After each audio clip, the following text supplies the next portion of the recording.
on Twitter yesterday.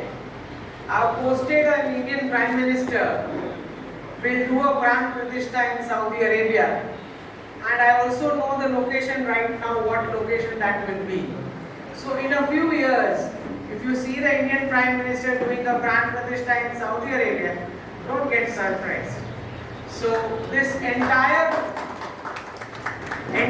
region from Saudi Arabia to Laos, Cambodia is what we call as the Indian subcontinent, and this is something which is very obvious to happen if you cut down the last 300 years, which I believe is some kind of an aberration that has happened to the Indian subcontinent. So I'll first give you a highlight of what exactly happened, and then we move on to what kind of changes that are happening right now to reach the 2047. First, we need to understand the concept of money, currency. Since I come from Gujarat, Ahmedabad, I have to talk about money. The concept of money for the human civilization has always been about barter. You understand barter? So I'm not fine with the local language, but I can use Hindi. तो barter में क्या होता है? One family unit or a community unit produces an end product, and you can exchange that end product or a service with another family unit or a community unit producing that end product. This is how human civilization has been working for thousands of years of human history. No change in this. Whatever changes has happened very recent. Very recent means I talk 2000, 3000 years. So what happens in a barter trade? You have to produce an end product, जिसका मतलब है कि कभी भी over production नहीं होना है, because you are going to exchange with an end product. कभी भी अंडर प्रोडक्शन नहीं होना है, because you are going to exchange with the end product. There is no concept of unemployment in that society, and there is no concept of poverty and inflation in that society. These were the benefits of the barter system which the human civilization lost. Which means that जो exploitation होता है natural resources का, वो भी नहीं होता है. There is no need of keeping foreign exchange reserves at all. Right? Now, when the Indian civilization, जब आप दे रहे थे more than 27% of the world GDP on an average for 1700 years, जो भी उल्टा सुल्टा हुआ है last 300 में हुआ है. So out of last 2000 years, 85% of the recorded human history, Indian subcontinent on an average giving 27% to the world GDP. Now the question is, if this barter system was so successful, what was the problem? So under the British colonialism, they used to call us, जो पूरा एक concept था सोने की चिड़िया.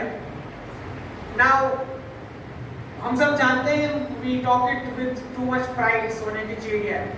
But that चिड़िया context was introduced pointing at the fact कि इसको capture किया जा सकता है. That is why it is चिड़िया and it is not a lion. Do you understand? तो सोने की चिड़िया इसीलिए थी क्योंकि इसको कैप्चर किया जा सकता है. Now जो colonial period था उसमें जो भी लूट मची, we all know कि जब the Britishers came, the first East India Company. No, I am born in Chennai but brought up and trained in Surat. So the East India Company came to Surat.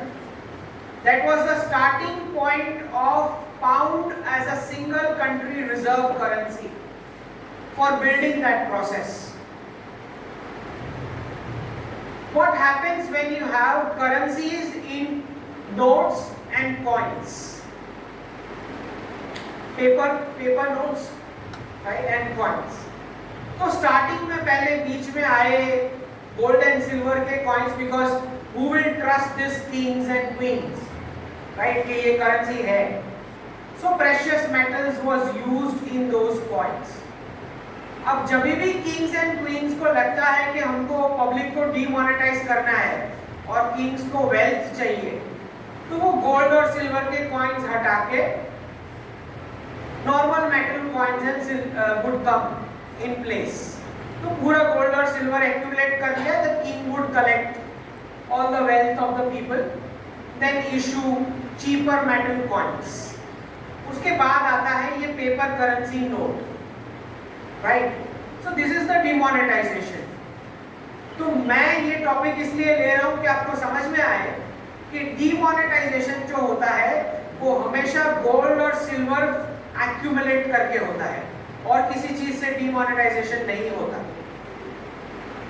So when the Britishers came and they look at this trade, and if you look at the population size of India and China, right now nobody is terribly surprised what we are with the highest population. Second is China. Third and fourth, the difference between the first and the fourth United States population is so vast. Not 1, 2, 3, 4 times United States population cannot make one Indian population. Something terribly, puzzling. कि हजारों सालों से 50% of the world's population lives here in South Asia. How is it possible and why? Very crazy. Thousands of years of human history. Why? Why do we have this much population? Any answer? Climate. The soil, the fertility, the soil, all advantages. The soil, the abundance. So the Indian subcontinent was on the southern part of the pole of the planet. From there it travelled and dashed with the Asian continent. And that is how the Himalayas are formed. So it is about the Tibetan plateau. That is the largest source of fresh water anywhere on this planet. It's called the rooftop of the world. From that Tibetan plateau runs down all the major rivers, the Gangetic plain for India, the Indus River where the civilization grew, and the Yangtze River for China. It is because of these massive freshwater rivers, this massive amount of population could be sustained. So water खाली drinking water नहीं होता, industry के लिए consistent water supply का security चाहिए. And people of Ahmedabad know that if Narmada water was not added to Sabarmati, the city was dead. Right? That is the importance of fresh water. So because of this massive fresh water rivers, this massive population could be sustained. What human beings were doing on this planet, कर क्या रहे थे? Agriculture, farming, the main economic activity. India and China had half the world's population. They had half the world's farmers. These massive rivers deposited tremendous amount of silt on both the sides of its banks. With that, 50% of the world's agriculture, and that is exactly how we had more than 50% of the world GDP. That is how India and China were so rich. What's the 1700 years? अचानक से क्या हुआ? Industrial revolution came. What they say it came to Europe. हमको पता है कि यहाँ से टेक्नोलॉजी डिसमेंटल करके कैसे लेके गए और फिर वहाँ से they have done it. One unit sitting in a European factory produce 1,000 times more than an Indian and a Chinese worker. But the problem is that if you want to produce 1,000 times more, you need resources. So Europeans devised a strategy. They conquered the important islands and the port cities, the entry and exit points of the waters of both these two countries. They slowly subdued India and China. Raw materials यहाँ से उठा के Europe में बेच के European industrial factories में 1000 times more produce करके they sold it out over here. This is how India and China came down from more than 50% of world GDP to less than 5%. Once you got independence, now the problem is कि उनको पता लग गया कि after independence अगर ये लोग वापस एग्रीकल्चर, फार्मिंग और एंटरप्रेन्योरशिप में गए, they will again start giving 27% to the world GDP. So they devised a formula. Individualism, feminism का एक वेव चलाया गया 50s, 60s, 70s में, जहाँ पे हमारे पेरेंट्स की जनरेशन को बताया गया आप राइट्स मांगे अपने फादर, पेरेंट्स, ब्रदर, सिस्टर्स से, instead of asking right from the state, अपना हक मांगो फ्रॉम द फैमिली कॉर्पस. जो एक पूरी जनरेशन उसमें बेवकूफ बन गई.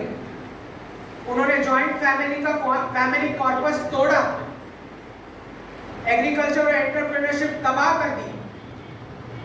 अर्बन सिटीज में आए, वो कैपिटल लेके और कंपनीज के हाथ में वो कैपिटल दे दिया and they became jobbers. This is how a perpetually rich society became poor, permanently poor. Now what was the role of the currency in this?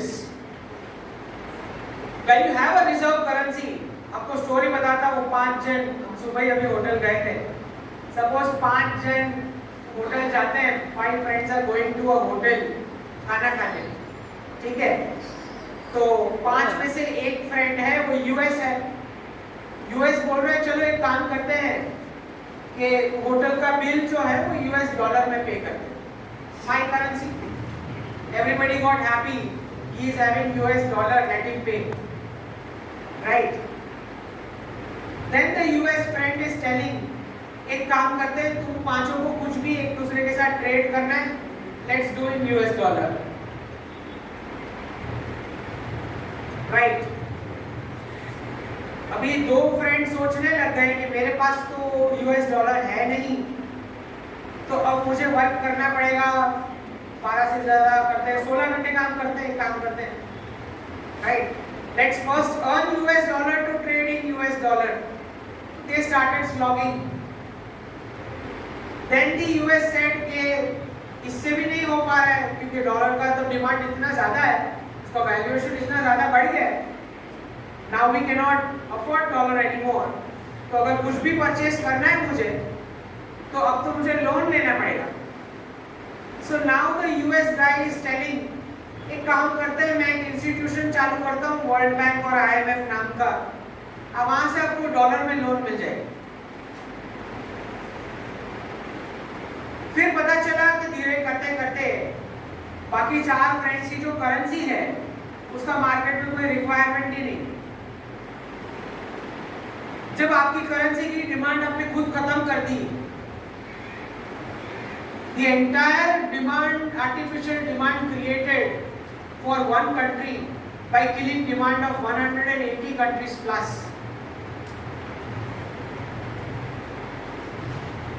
उसके बाद यूएस ने सोचा कि 2 और बंदे हैं जो बोल रहे हैं, मान नहीं रहे मेरी बात. तो एक फ्रेंड था सद्दाम हुसैन, दूसरा था गद्दाफी. एक के पास वेपन्स ऑफ मास डिस्ट्रक्शन थे, दूसरे के पास कुछ अफ्रीकन यूनियन का कुछ आइडिया था. Both of them wanted to dedollarize. दोनों का पेट आपको पता है क्या हुआ. फिर यूएस को पता लगा कि भाई कुछ कंट्रीज हैं इतना मेहनत करने के बाद भी दे आर डूइंग डिसेंट. तो उसके बगल में एक नेबर खड़ा किया गया, who is a rogue neighbour. तेरा बाजू वाला रोग है, अब हम चाहते हैं कि हम उसको सैंक्शन करेंगे. एक काम करते हैं, अपने दोनों मिलकर उसको सैंक्शन करते हैं. तो वर्ल्ड वाइड 2 बकेट्स क्रिएट किए गए, हर एक के बाजू में एक रोग नेबर है. Every country has a rogue neighbour. Saudi Arabia has Iran, we have Pakistan.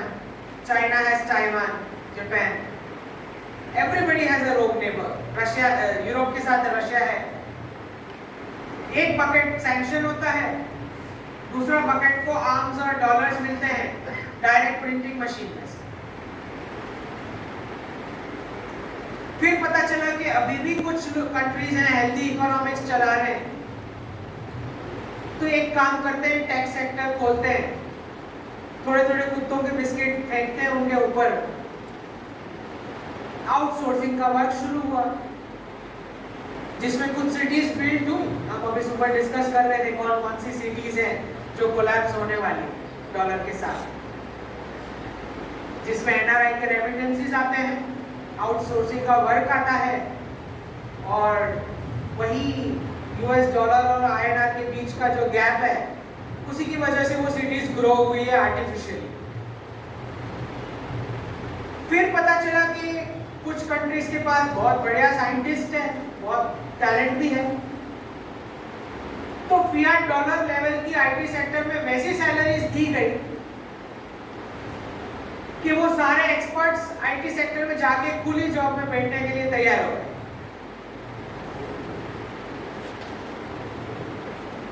आ रहा है समझ में क्या चल रहा है?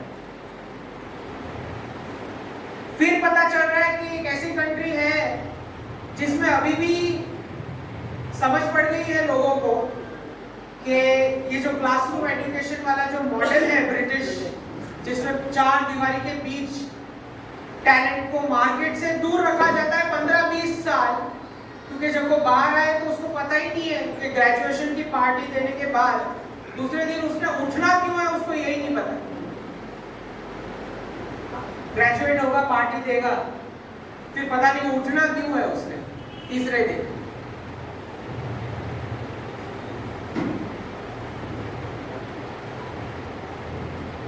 तो 1500 साइंटिस्ट का डेटा बोलता है कि 1500 साइंटिस्ट मार दिए गए, एक में भी चाइनीज या रशियन हैंड नहीं पाया गया,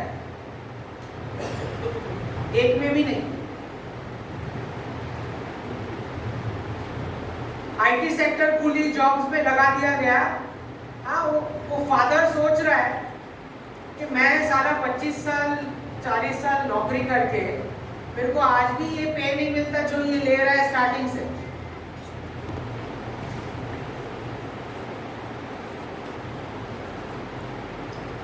तो सिटीज खड़ी हुई एनआरआई रेमिटेंसेस पे, मुंबई, चेन्नई, हैदराबाद, पुणे, बैंगलोर, आर्टिफिशियली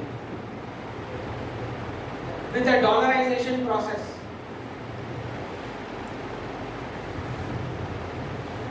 फिर पता चला कि ये जो पॉपुलेशन है साला जॉब मॉडल में मान नहीं रही अभी भी. जो ह्यूमन ट्रैफिकिंग हम कर रहे हैं क्लासरूम से जॉब का, इनको नहीं अभी भी सेल्फ एम्प्लॉयमेंट और एंटरप्रेन्योरशिप में टिके हुए हैं, जो सनातन विजडम इनके दिमाग में पड़ा है. तो सिलिकॉन वैली से ई कॉमर्स सेक्टर को फंडिंग दी गई डॉलर्स की कि आप प्रोडक्ट बेचें कॉस्ट से कम. ये चला है लास्ट 5-7 इयर्स. कॉस्ट से कम में प्रोडक्ट्स बेचें, हम यहां से डॉलर छाप के आपको दे रहे हैं. Don't worry about profitability. सारे ऑफलाइन शॉप्स बंद हो जाएंगे क्योंकि हम तो बेच रहे हैं भाई कॉस्ट से कम में. प्रॉफिटेबिलिटी की हमें जरूरत नहीं है. सिलिकॉन वैली वॉल स्ट्रीट से फाइनेंस आ रहा है कंटिन्यूस.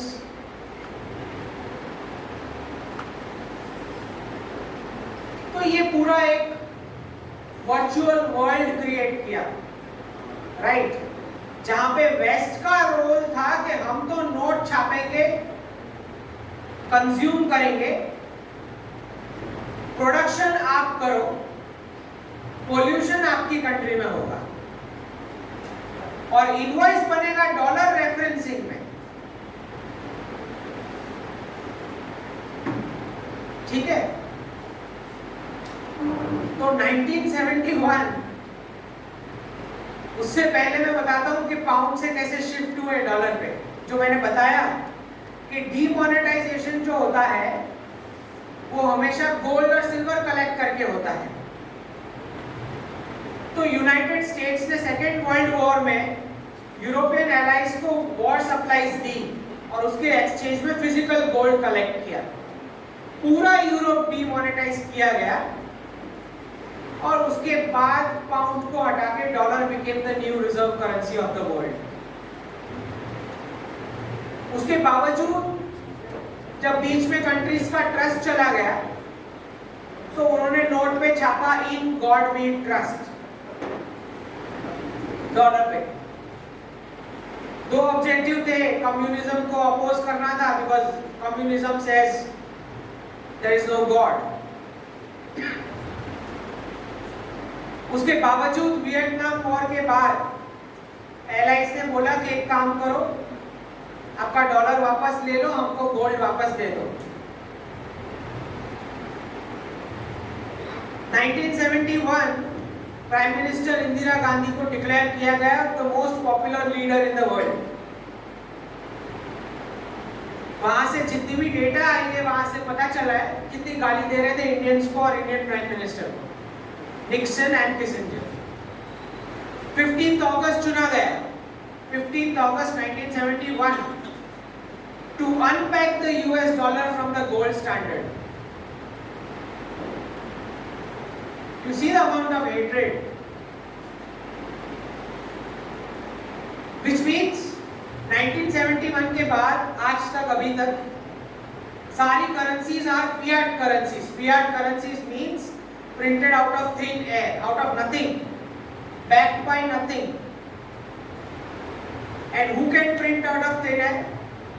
Everybody can, पर बाकी सारी करेंसीज की तो डिमांड ही नहीं है। जब आपकी करेंसी की डिमांड नहीं होती, उसके बावजूद आप प्रिंट करोगे तो क्या होता है? Inflation. So the reserve currency country can print endlessly. 1973 they go to Saudi Arabia, make a oil for security program. पूरा क्रूड ऑयल डॉलर में बेचेंगे। डॉलराइजेशन स्टार्ट होता है वर्ल्ड का, इंडियन सबकॉन्टिनेंट का रेडिकलाइजेशन स्टार्ट होता है, मिडिल ईस्ट का रेडिकलाइजेशन स्टार्ट होता है।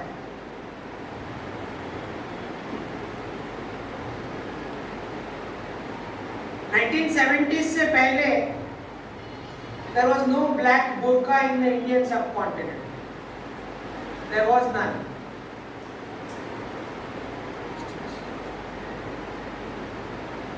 तो क्रूड ऑयल का आधा वेल्थ इसमें डाला गया रेडिकलाइजेशन के प्रोसेस में।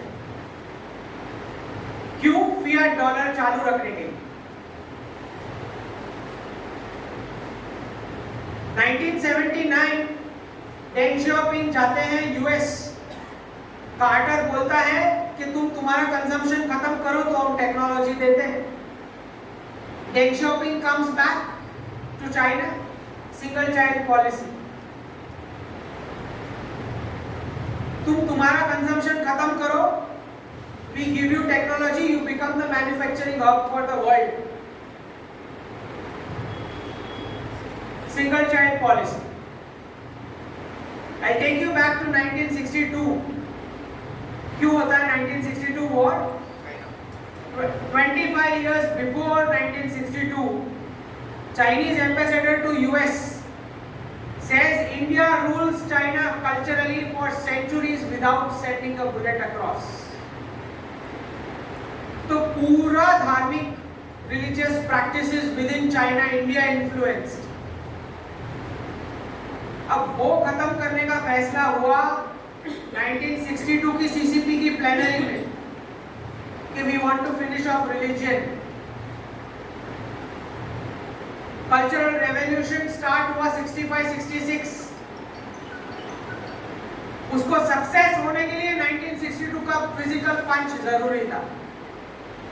They didn't come here for any piece of land।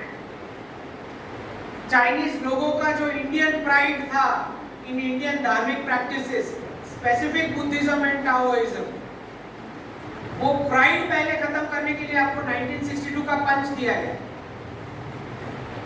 फिर 65 में चाइनीज कल्चरल रेवोल्यूशन स्टार्ट होता है, where they wipe out dharma throughout China।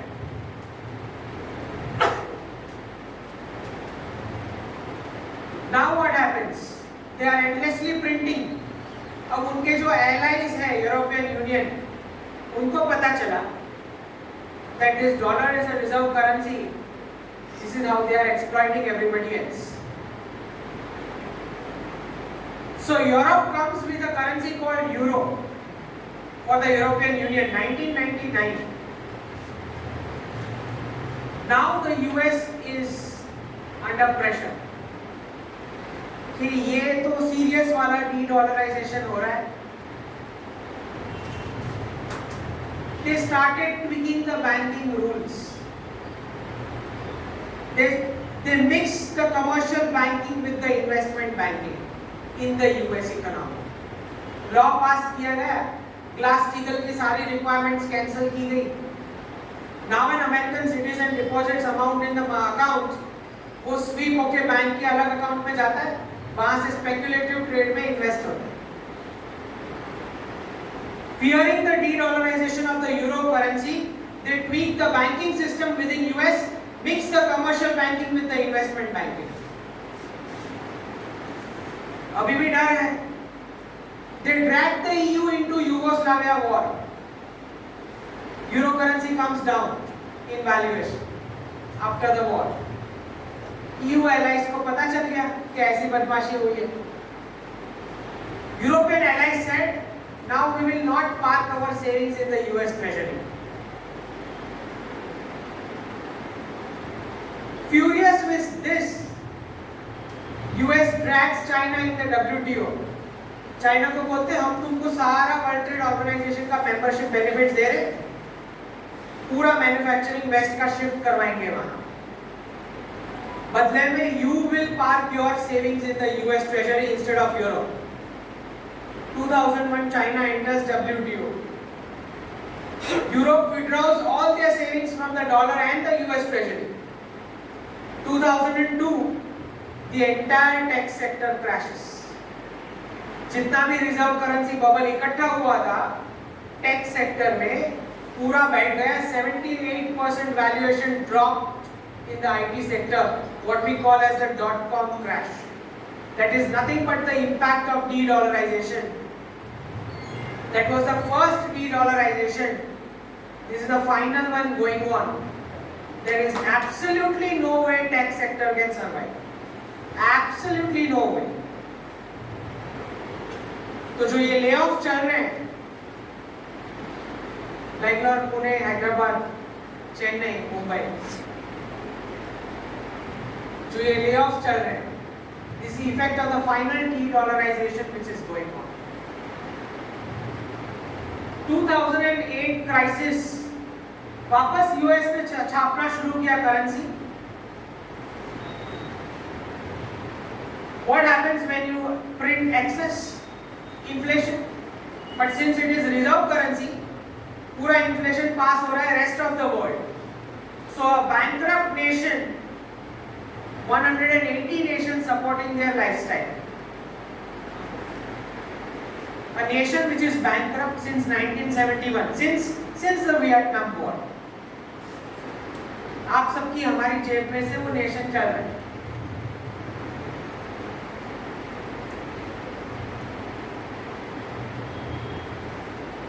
ये जो पूरा इन्फ्लेशन पास हुआ मिडिल ईस्ट में, इसमें मिडिल ईस्ट की सारी गवर्नमेंट्स गिर गई 2011 फूड इन्फ्लेशन की वजह से, जिसको हम बताते हैं अरब स्प्रिंग 2011. अब जाके गल्फ को रियलाइज हुआ कि ये तो फियाट डॉलर चलाने के लिए हमारा आधा क्रूड ऑयल वेल्थ इस पे वेस्ट हो चुका है. Radicalisation of Indian subcontinent and the Middle East. The embassy of UAE now takes the lead, and we have a change of government in India 2014. Now he has a support. अब middle east बोल रहा है कि अब मुझे D-radicalisation करना है और डी-डॉलराइजेशन भी करना है, तो कहाँ से सपोर्ट मिलेगा? Prime minister Modi comes with a scheme, gold monetisation scheme. तो प्राइम मिनिस्टर ने सोचा कि पहले यहीं पे ट्राई करके देखते हैं, अगर गोल्ड मिलता है लेट्स डी-डॉलराइज। पर क्योंकि ये तो हमारा सनातन विजडम है, we are not going to separate from gold, the scheme failed, right? Then he said, let's do demonetization within of our currencies first. तो 4-5 ऐसी कंट्रीज थी जो नकली नोट छाप के अपनी इकोनॉमी चला रही थी। He demonetized. You imagine how many countries Indians were running?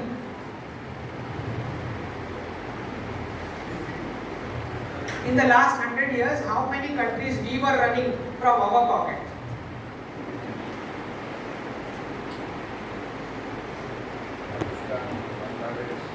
तो 1971 में फियाट डॉलर सैलरी देके इमिग्रेंट ब्रेन वर्ल्ड से पूरा परचेज करके यूएस में लाके प्रिंटिंग मशीन से डॉलर छाप के गूगल, माइक्रोसॉफ्ट, एप्पल, ऑब्वियसली यहाँ जितने बैठे हैं अगर सबको मैं छाप के दूं तो 5-10 साल में एक आध गूगल नहीं निकल आएगा at a low rate of interest. Immigrant brain तो सारा परचेज किया हुआ ही है with the fiat dollar salary. So now everybody has realized what's going on. Now India says कि हम तो अब एक भी मल्टीलैटरल ट्रेड पैक्ट नहीं करेंगे। क्यों? 10-15 कंट्री बैठी है वहां पे, dollar is default. So the Prime Minister says एक कंट्री लाइन में आएगी, वो एक के साथ नेगोशिएशन होगा और एक के साथ फ्री ट्रेड एग्रीमेंट साइन होगा, क्योंकि जब डॉलर को फ्लिप आउट करना होगा तो एक के साथ नेगोशिएट करके हटा सकते। फिर स्टार्ट होता है रुपए, यूपीआई, जो सारी कंट्रीज में फैलाया गया है। Russia and China has no clue what is going on, who is de-dollarising. उनको खाली इतना ही पता है कि फिजिकल गोल्ड कलेक्ट करना है।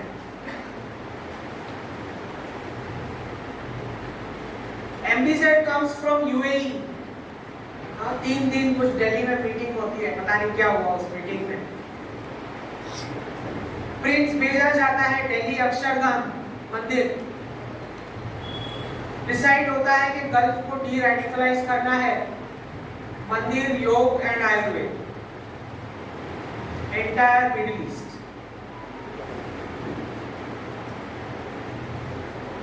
So de-dollarization becomes equal to de-radicalization, क्योंकि मिडिल ईस्ट को पता लग गया कि हमारा आधा क्रूड ऑयल वेल्थ तो इसमें गया, अभी तक आधा बचा है, इकोनॉमिक्स हमें आता नहीं है, और कुछ ये तो मुफ्त में नीचे से निकल रहा है। इकोनॉमी डाइवर्सिफाई नहीं करेंगे तो वो पाकिस्तान वाली हालत होनी है। फटाफट मंदिर, योग, आयुर्वेद शुरू। समझ आ गई? यूएस की डी रेडिकलाइजेशन मेथड देखी है, रशिया की देख ली है, चाइना वाले तो ऑर्गन से निकाल लेते हैं, उनको लगा ये वाला ज्यादा सही है।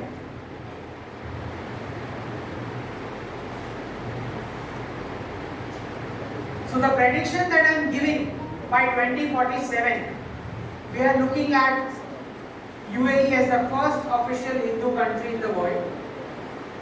We are looking at Saudi Arabia as the first Jewish majority, and we are looking at Iran as the first Christian majority in the Middle East.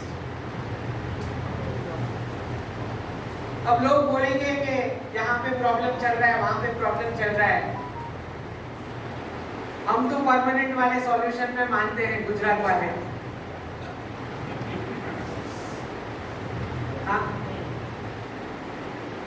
और वो पैचवर्क सॉल्यूशंस का टाइम भी नहीं है, फ्रैंकली स्पीकिंग, क्योंकि अगर आपको patchwork solution करना था, या अगर कोई बोल रहा है कि मैं स्ट्रीट क्लैश कर लूंगा, अगर कोई ऐसी गलतफहमी है, तो वो आपको 1970s में होनी थी। अब तो कोई मतलब नहीं। जब स्ट्रीट क्लैश होता है तो एक फैमिली से वहां से 14 बच्चे निकलते हैं स्ट्रीट पे, आपके पास होता है एक। बात आ रही है समझ?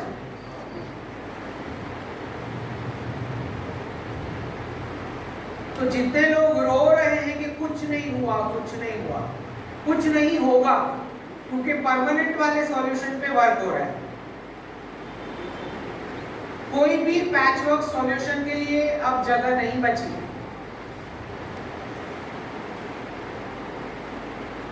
फिर कुछ सेक्रीफाइस देना पड़ेगा, बिल्कुल देना पड़ेगा। आपने 60 साल वोट दिए हैं इस पोजीशन में लाने के लिए। Don't expect this government to rescue every door. It's not possible. Where are your birth rates? Can you send 14 kids on street for family? So de-dollarization is equal to de-radicalization, जिसका एक macro solution तैयार हो जाए।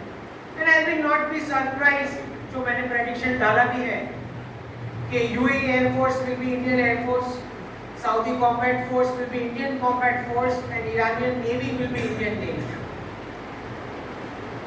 I am not surprised, क्योंकि एक Rafale जो आया है वो सब UAE से होके आया है, और UAE ने भी राफेल्स का ही ऑर्डर दिया है। तो मीडिया में जितने लोग एक्सपर्ट्स बने घूम रहे हैं, बोल रहे हैं अरे हमारे पास तो एयरप्लेन्स नहीं है, when we will do, how we will do, तो पता नहीं क्या प्लानिंग चल रहा है।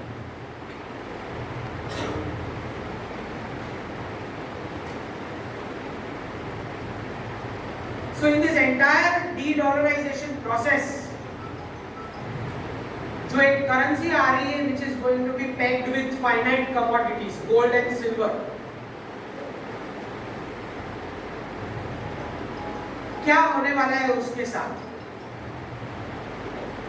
जो मैंने प्रेडिक्ट किया है 2029, 3 INR, $1 equal to 3 INR is my prediction. Let's see what happens. क्योंकि कोई भी करेंसी जो होती है उसके 3 पार्ट होते हैं। एक होता है ट्रेडिंग करेंसी डिमांड, एक होता है सेविंग्स करेंसी डिमांड, और तीसरा होता है कि आपके पास कमोडिटीज पैक करने के लिए है या नहीं actual resources to back that currency. So the world is moving out of fiat to a pegged currency world.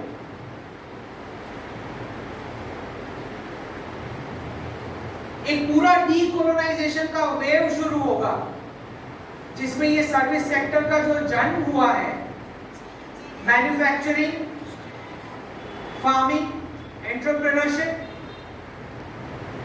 Joint families, इन सबको डिस्ट्रॉय करके, प्रेशियस मेटल्स, इन सब की वैल्यूएशन डिस्ट्रॉय करके जो सर्विस सेक्टर का जन्म हुआ है, वो फिएट डॉलर के साथ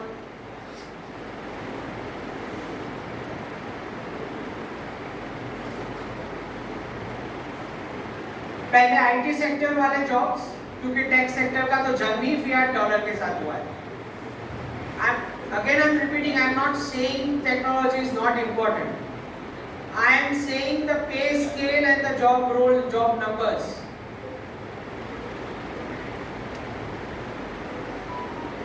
There is absolutely no way you are going to get that pay scale. अभी कल ही that was a 29th case which I handled.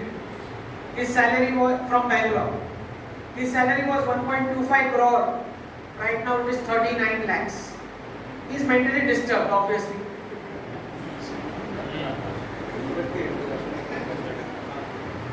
Printing machine वहाँ बंद हो गया. Startups का पैसा भी बंद हो गया. बाइजूस का न्यूज़ सुन रहे होगे आप. बाइजूस का क्या हुआ?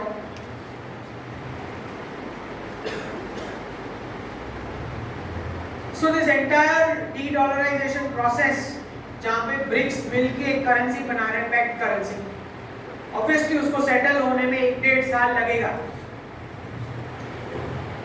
But for the US economy, what I have predicted by 2025, 60% cut in the salary levels, 25% cut in the defense budget, 35% cut in the social benefits. क्योंकि फियाट डॉलर दे के यूएस में फैमिलीज को बताया गया कि डॉलर जो है वही आपका हस्बैंड है, वही आपका फादर है, वही आपका सन है। फियाट डॉलर छाप छाप के, लो इंटरेस्ट रेट क्रेडिट दे के पेरेंट्स ने घर से बच्चों को बाहर निकाला। Government is taking care of me, you get lost. बच्चे भी लोन्स लेके लाइफ शुरू कर दिए, क्रेडिट कार्ड स्वाइप कर करके। I am talking about US and the same cities here, Fiat dollar cities here.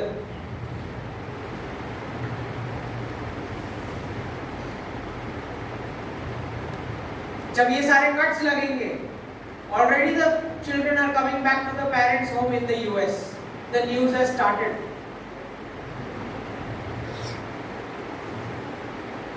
California is decaying. California में जैसे कमर्शियल स्पेसेस खाली हो रहे हैं, बिल्कुल वैसे कमर्शियल स्पेसेस यहाँ बैंगलोर में खाली होने वाले। कैलिफोर्निया को हॉलीवुड जैसे छोड़ के जा रहा है, वैसे यही डिकेड में बॉम्बे छोड़ के बॉलीवुड जाएगा Noida.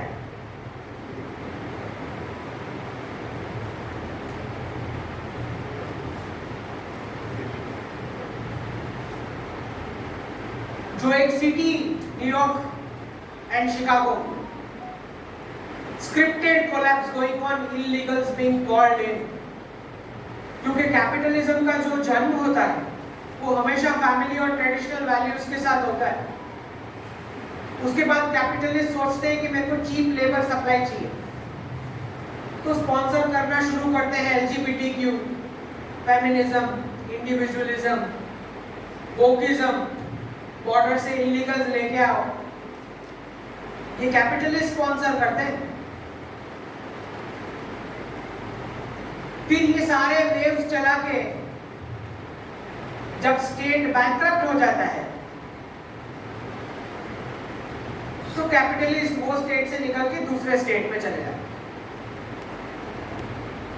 That's what's happening with California right now. Same thing with the left radicals. Left state में एंटर करता है, रेडिकल्स के लिए दरवाजा खोलेगा। Radicals will take over power and kill the left. Then the left goes to the next state. Then left opens the door in the next state. Again radicals come in.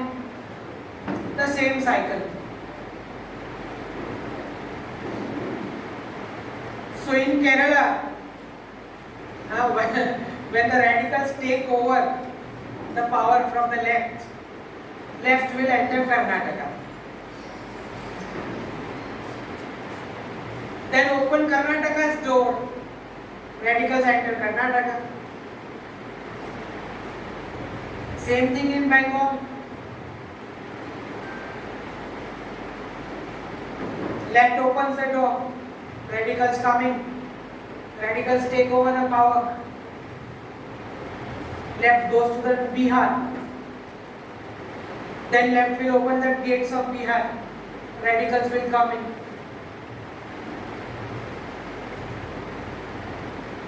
Who's sponsoring all of this? Capitalists. तो 18th century का जो industrialisation था,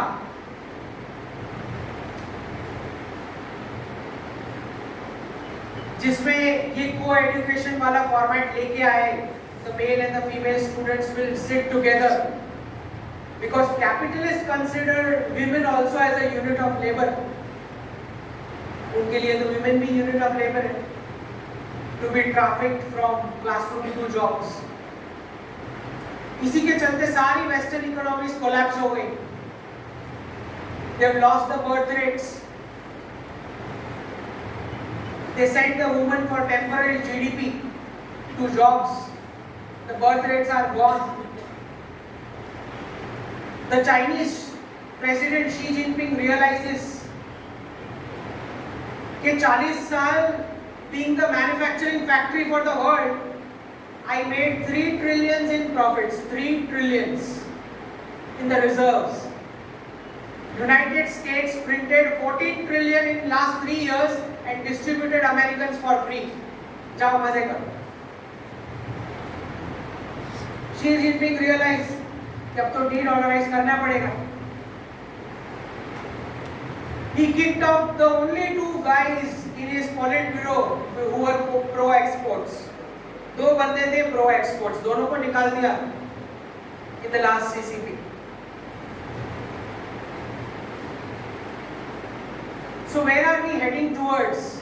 A complete wave of decolonization, जहाँ पे अब classroom, British classroom model पे question mark डालेंगे कि जब कोई जॉब है ही नहीं तो तुम काहे का 15-20 साल 4 दीवारी में पैक कर रहे हो लोगों को.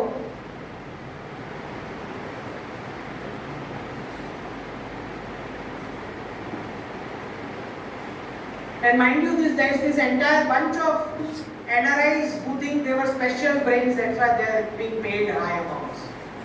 And then the fiat dollar cities here as well. They feel they got some special brains to get those high pay scales. It's directly coming out from the Fed printers.